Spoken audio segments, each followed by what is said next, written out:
You'll never guess where we are. And here is another rugby ball. This one was made for the Great Exhibition in London in 1851. So this ball is at least, what's that, 73 years old? And still going strong, it looks like. Anyway, where am I?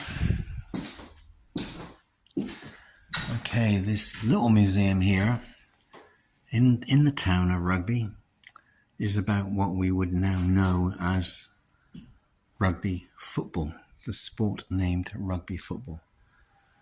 This museum here, the Webb Ellis Rugby Football Museum, about a 20-minute walk from the train station. And there's all sorts of things here about the history of it.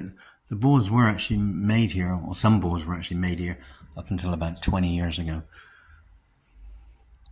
And so here's something about William Webb Ellis and the spread of rugby.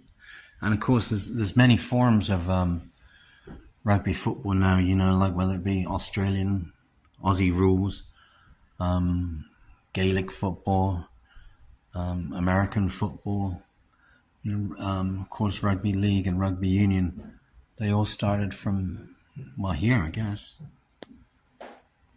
And when I say here, I actually mean here. I mean, this very building is where a lot of the balls were actually made, stitched together and all that, very originally from pig's bladder.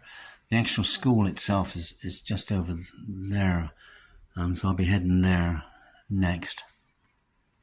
And that's where the game was actually played. Yeah, it's all fascinating stuff. Oops, sorry, that's outside. Hang on, let's see if I can do that again. No, I'll tell you, got to get me a new camera. Well, I had a very interesting time in there actually, and just in case you do come here, because the entrance is on, I think it's the left-hand side there, and of course from the front it just looks like it's a clothes shop, and it is. I mean, they sell lots of rugby related paraphernalia. It should be, you'd be so inclined for that sort of thing, which if you are, that's probably a good place to buy some, I would think. Anyway, and that's the entrance to the museum. Even though the museum's next door, it's got its own door, but there's a little sign with an arrow pointing to the left. So the entrance to the museum is kind of like through the clothes shop. And you know, it's free of charge, and you know, if you're really interested, you could probably end up being in there for 2 to 3 hours, I guess. And right outside, webellisrugby.co.uk. How about that? Now, what I'm going to do, because it looks as though the cross here, university or college will start just across the street here, which is great. We got a run to do. Okay, didn't get squished. And here's a statue of William Webb Ellis, 1806 to 1872. And I think some of the origins, the actual original origins, I mean, he did what he did. Basically what he did, he was playing what we would now know as football, and association football, or some of you might call it soccer, I suppose. But he was playing that game, and for whatever reason took it upon himself to pick up the ball and started running with it, which of course was against the rules of association football. But I guess, you know, he did it, and you know, I was looking for some sort of interview with him in which he was asked why he did it, but I couldn't find any. If there is anything, there's nothing about it in that museum, so maybe nobody knows, or somebody knows and doesn't want to reveal it. I don't know. Anyway, but that's the fella up there, and so there's the museum and shop just over there. So yeah, so basically he picked up this this.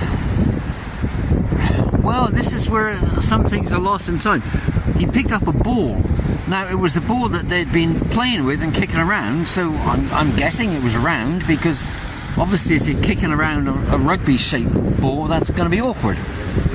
So I'm guessing it was a round ball, and he picked it up and started running forward with it, and, you know, invented a game that we now know of as rugby football. I think that's about it.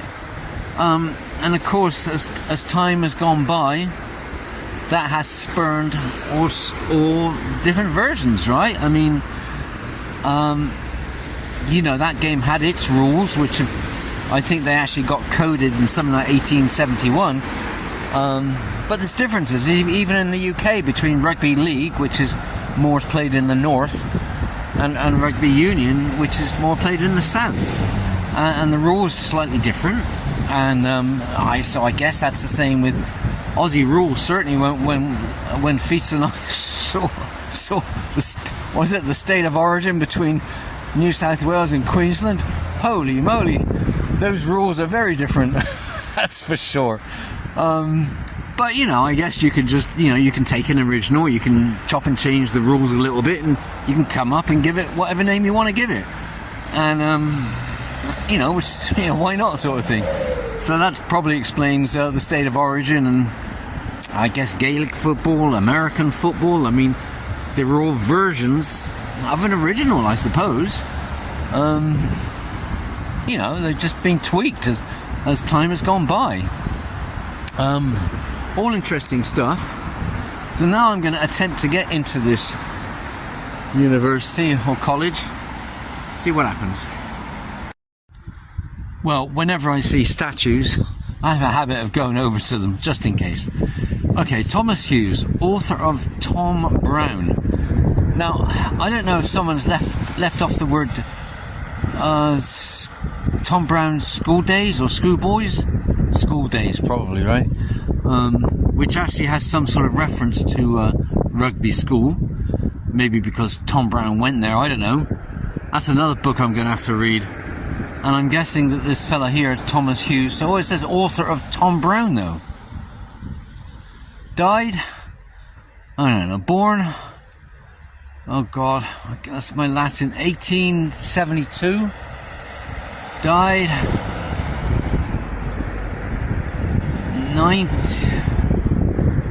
1986? No, 18. That can't be right. See, it's all a bit. It needs a bit of a clean. Okay. Let's show you that. 1896. Well, he wasn't around that long. Whoops, there he is.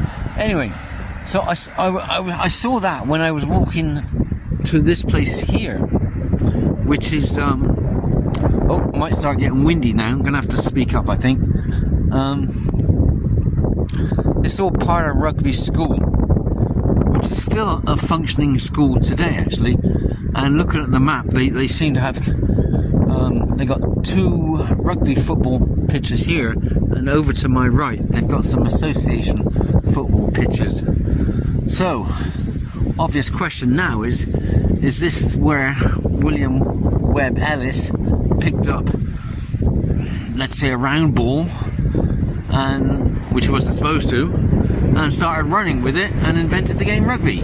Because that's where we are, rugby. I mean, it makes some sort of sense, doesn't it? Now, of course, did he do it precisely just in front of us? Possibly. I mean, why not? Why not, indeed. Anyway, they do have tours of this place, actually. There's a sign over here. Talking about tours, actually. Rugby, I mean, the city, right? Is a city or a town? Anyway, whatever. Itself, from the visitor centre on Saturdays at 11 AM, there are tours available. Now, what's all this? What am I stepping on here?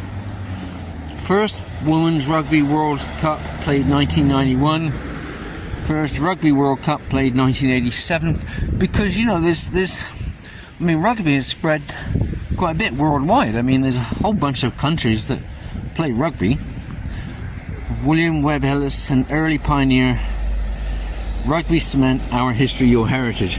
Look at this. First written rules, rugby school 1845. First international, Raeburn Place 1871.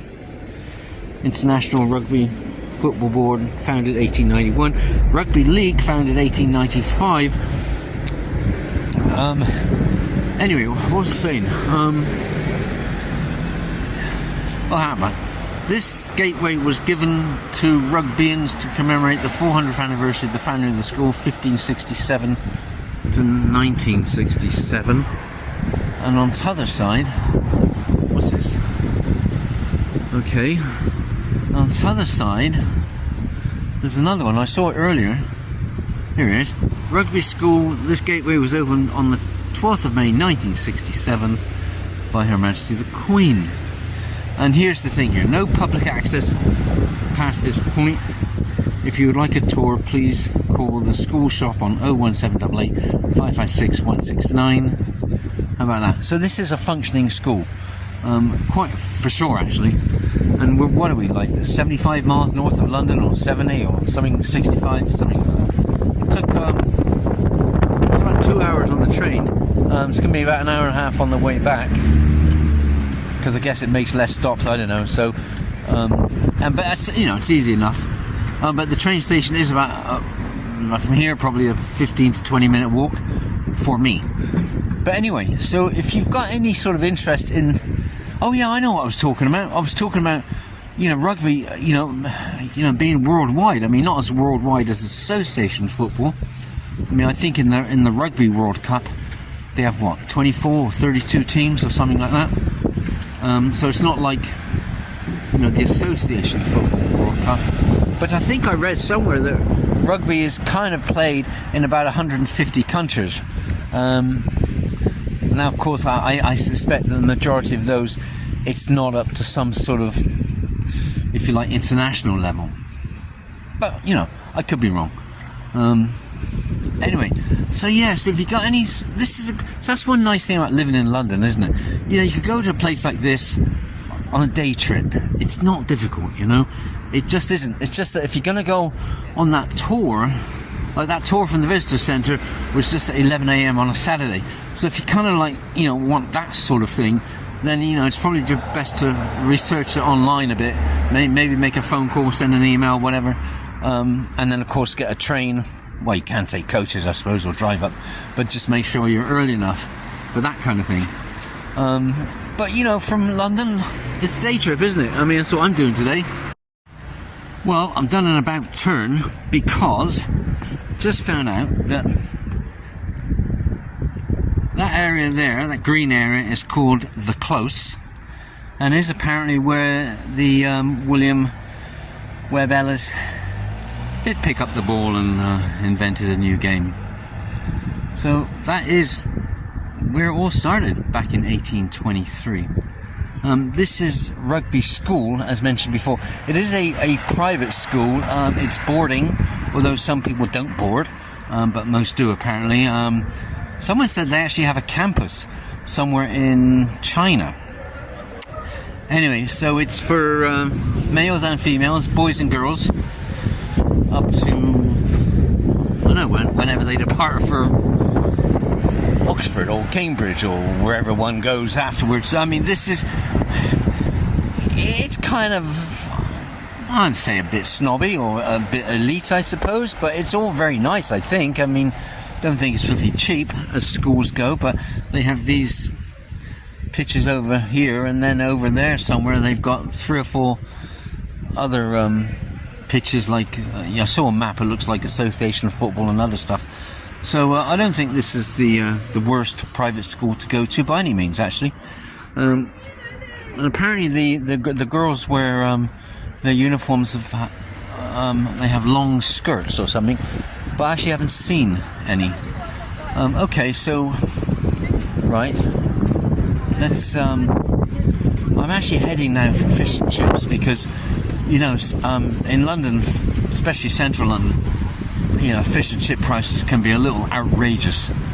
So, and I don't really partake even on Fridays. But apparently there's a place somewhere around here called Extra Fish Bar, a few people have mentioned, so I'm going to head there, and depending on their prices and everything, I may well indulge. I'll tell you later. Actually, just a quickie. Here you can see a map. Okay, that's the close. That's what we were looking at just. That's where William Webb Ellis did his thing. You can see on the other side, which is going to be behind me a few hundred yards, you have these, looks like 1, 2, 3 association football pitches, and then what's that? 4 of whatever they are. Anyway, and then so it's quite a large place, I think. Okay, what else to report? Onwards. Now onwards to what is not an Easter egg. Kind of could be, I suppose, but certainly when you get close to it and you look at all the bits and pieces on it, then it is definitely not an Easter egg. I think this is about the 200 years of rugby football, which was celebrated last year. William Webb Ellis did his thing in 1823, so which was last year. Okay, here's the 200. See how good I am with the flags, alright? Alright. Wales, Spain, South Africa, Ireland. That's not, that could be England, I suppose. Canada, Scotland, Italy, Japan, France. That's also England. Well, that may be New Zealand then. So if that's New Zealand, where's Australia? But if that's Australia, where's New Zealand? Anyway. Okay, you get the idea. And this is right behind this building here, which is the Rugby Art Gallery, Museum and Library, and also Visitor Centre, actually. That closes at 5 p.m. Don't know if that's all year round. It's starting to get a bit nippy. Now is almost the middle of September, so to be expected, I suppose. Anyway, so oh yes, Central London is about 85 miles from Central Rugby, but about 15 miles from here is Warwickshire Castle. So if you like castles, then I think Warwickshire is a good one. I haven't been there for a little while, but it is a pretty intact one, and so that would be like, if you haven't been to any of the castles before, then I think Warwick Castle wouldn't be a bad place to go, actually. But if you've been to a whole bunch of them, then yeah, maybe you're not that fussed. Anyway, so okay, so once again, onwards. Well, we're back exactly where we started from when we arrived in Rugby. I've just noticed that, actually. 2019. Okay, they're Chinese, Japanese. I don't think the Chinese really play rugby so much. Certainly the Japanese do. Maybe that's Japanese. Looks more Japanesey, doesn't it? Oh yeah, there we go. There's a clue.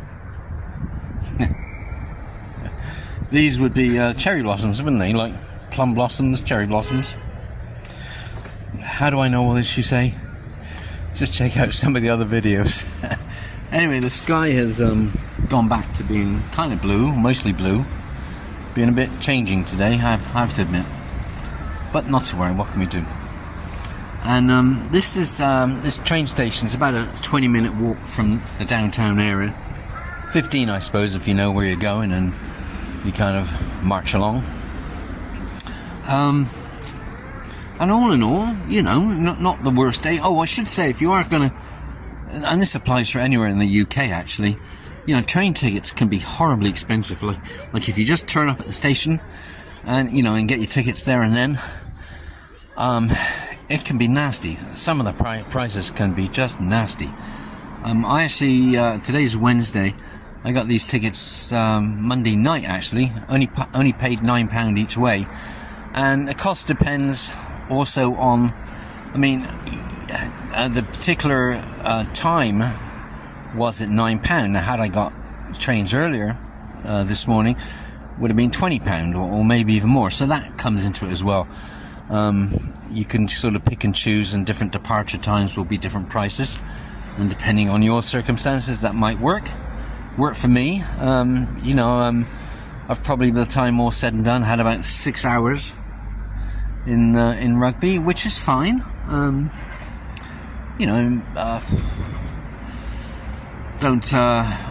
don't feel like I've missed out on anything, I suppose. I mean, if I come back next time, I'll try and come back on Saturday and take in that tour. Which reminds me, that visitor centre, I try not to use the word tourist office, but that visitor centre is open all year round, actually.